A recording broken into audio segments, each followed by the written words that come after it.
got a lot of different directions to go here. And certainly we're not done with the Lions. TJ Lang will join us at 5 o'clock. I mean, it was funny. I was talking to the guys about this. Like, TJ comes in, I say a bunch of mean things. I ask every question I can ask. He can't do certain things. And it's like, I'm to a point where I almost feel bad for the guy. Then I remember what he makes. So I'm like, all right, well, I can't feel too bad for him. But it's like, dude, this team sucks so bad. It has sucked the fun out of what started out as one of the most enjoyable bits of the week. How bad does he not want to come here today? Badly. He probably sits in his car for like 20 minutes just to psych himself up. Badly.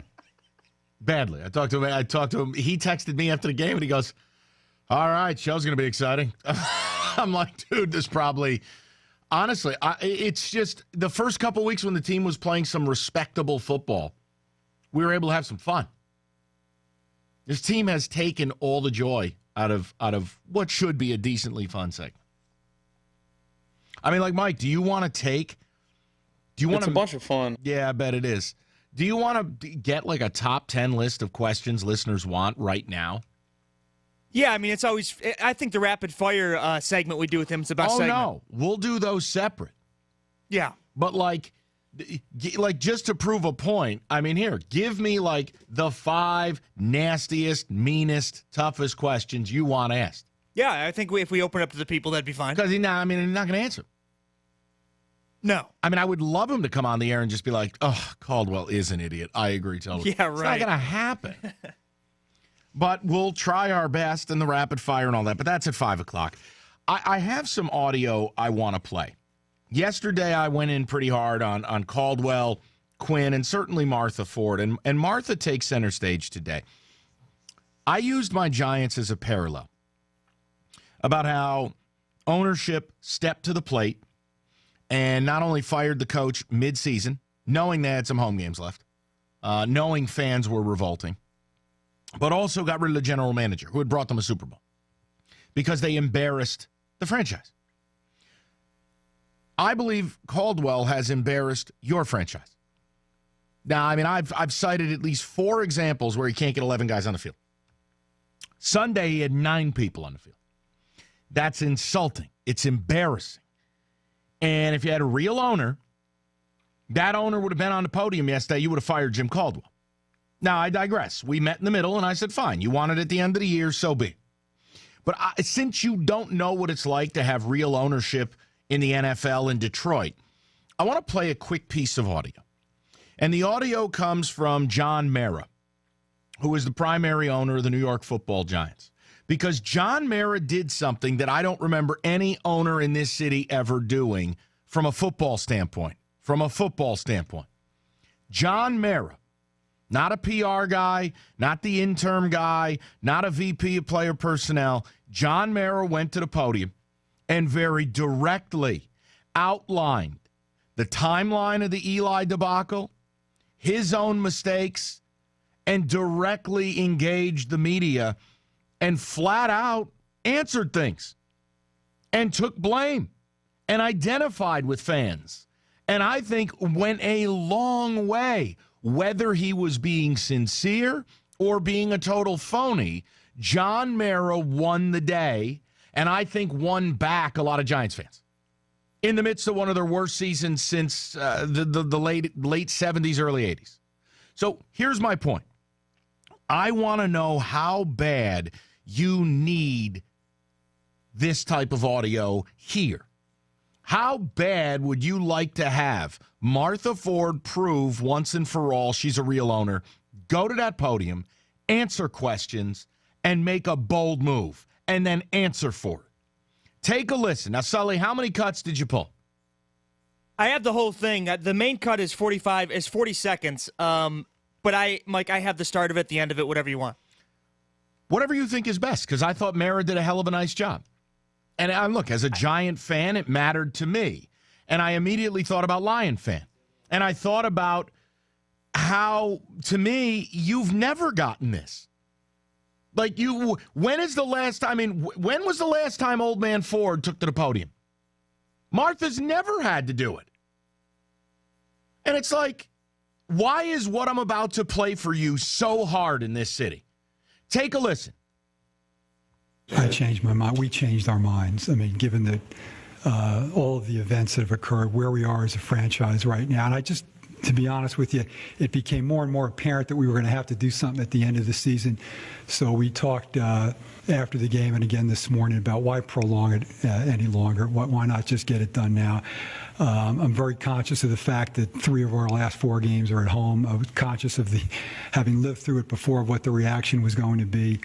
It also gives us somewhat of a tactical advantage in allowing us to start looking at general managers right now rather than waiting until the end of the season. Asked why he changed his mind when a few weeks ago he said he wouldn't fire Ben McAdoo in season. And he was open. I changed my mind. 3 of the last 4 are at home. We need to get on a move. It was apparent we needed to make a change. Sound familiar? Mike, go ahead. What else you got from John Mara? Eli and said, you're going to start and Gino play the second half. Were you aware of that before he actually presented the plan to him? That seems to be the focus of everybody's attention right now. And the plan was Ben was going to talk to Eli, tell him that he was going to play the first half, that Gino would play the second half. I signed off on that. But again, my hope was 2 things. One, that I was going to speak to Ben and try to get him to be a little bit more flexible about that, although I do not like interfering with coaching decisions about who's going to play, and I've never done that before. Also, as I said, I think the other day to you guys, was hoping that Eli would be playing so well that it'd be impossible to take him out. In any event, it is where it is, and you ought to stop blaming Ben and Jerry on that. If you want to blame anybody for that, blame me, because I certainly had the power to overrule it if I wanted to. I chose not to do it. Would you ever hear that from a Ford? Would you ever hear that from the owner of the Detroit Lions? I want to start the day with this. I really do, because I don't think enough people have asked you what you need. I spend a lot of time giving my dissatisfaction with this team. Your dissatisfaction comes back at me. But I don't think we spend enough time trying to figure out what a Lion fan needs. Would it matter to you if the owner talked? Would it matter if Martha got to that podium, fired Caldwell, and then stood there and answered the damn questions? Like, how many times do I have to be told through one of these, Peter King stories, what an involved, informed owner she is? You know what? Show me. Get up to that podium and succinctly and directly and transparently answer questions. This is the process that led to McAdoo's firing. This is my role in it. This is what I could have done better. I know the fans are hurting. I know we have 3 home games coming up. I knew we needed to make a change, so why wait? Do you understand how good that feels as a Giants fan? To have Mara get up there and do that? And then I thought about you guys. You've never gotten that. Ever. You've never gotten that. You've never been given that. Would that matter? How bad do you need that? Let's say they fire Caldwell at the end of the year. Shouldn't Martha have to get up there and answer the questions? Why did you give an extension? Did you empower Quinn to fire him? Was this your decision? Answer the questions.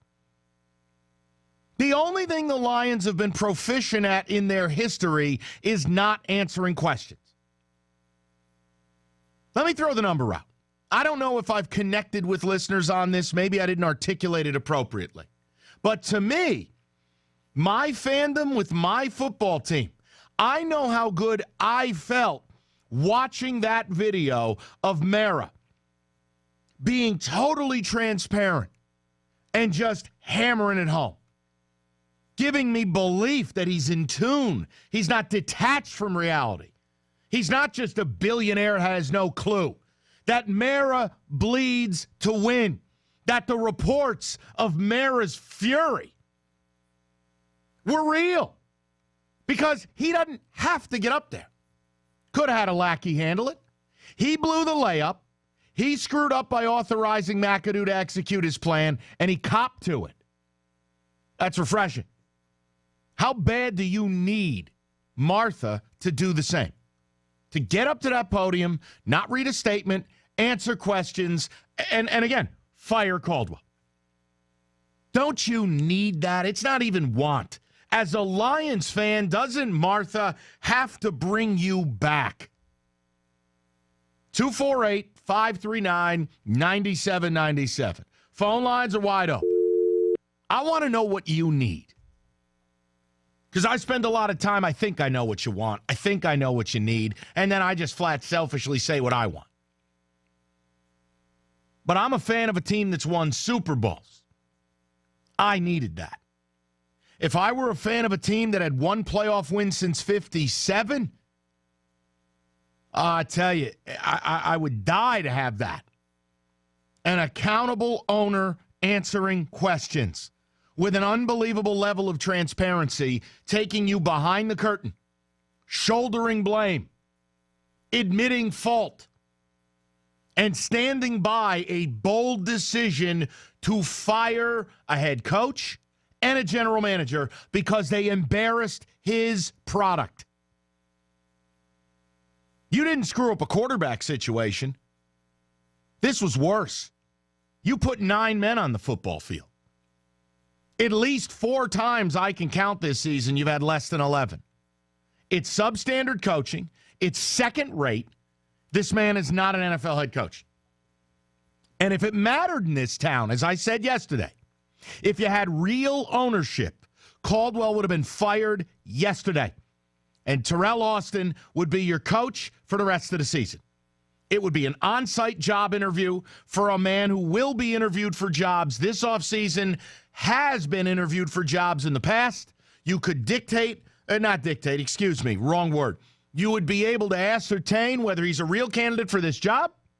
You would show your fans, we know a change needs to be made. We have an in-house candidate. Let's move forward. Instead, we sit here. 248-539-9797.